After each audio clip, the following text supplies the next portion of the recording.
Okay, so bottom line, here's the deal. The CIA can hack into anything. No surprise, really. I mean, we kind of thought that, suspected that. We've seen it in spy movies. The tools are out there.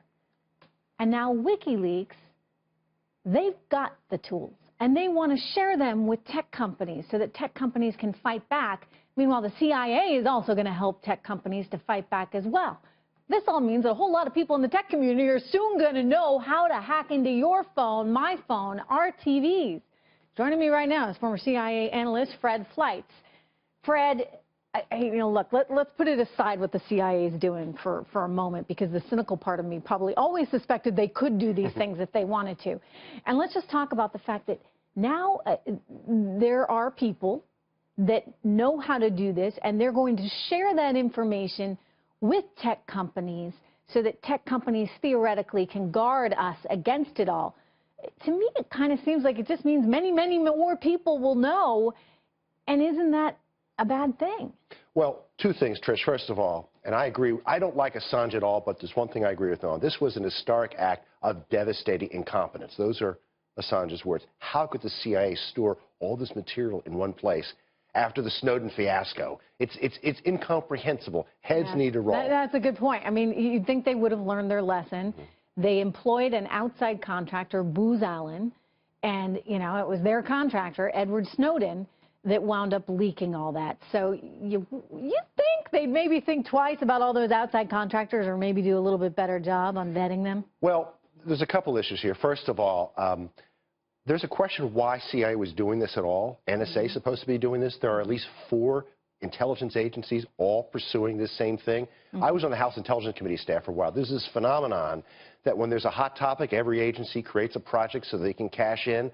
I don't know why CIA was doing this at all. And the problem to staff functions like this, you have to hire contractors. It's hard to find careers who know this. That allows people like Snowden to get in the door.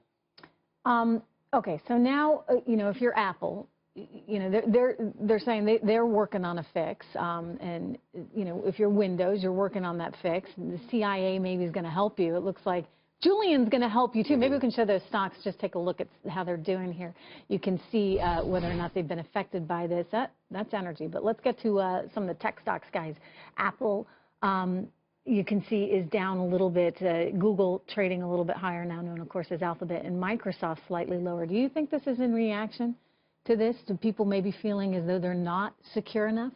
I think it is. I think people are scared, and that's a shame, because our intelligence agencies have always had ingenious and incredibly effective intelligence tools to keep us safe. These are the tools we need in the 21st century. But they're not going to do us any good, Fred, if everybody knows about them. I know, and that's why this is such a tragedy. How could CIA let so much material be available to be leaked? Assange thinks the internet should be democratic and spy-free. Well, I don't think China's got the message on that. I don't think Iran's got the message on that. We live in a dangerous world. We need tools like this to keep us safe. I'm sure. Look, I'm sure a lot of viewers out there watching and saying, look, I don't like the idea that the CIA can spy on me. I really don't like the idea that they could be like peering through my television, my Samsung TV, looking into my living room or recording my conversations. What do you tell them? CIA is not doing that. It's illegal. Now, I know it's hard to say to the American public, look, trust you need the agency. FISA order. You know what? It's funny how this is all coming together. I worked in the agency for 19 years. The agency officers do not want to break the law. They know they will go to jail if they do this.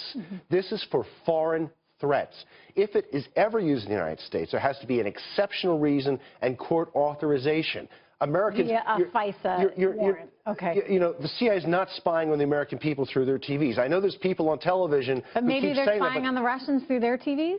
I hope so. Iranians? I hope so. The Chinese? All right, Fred, good to see you. Thank you very much.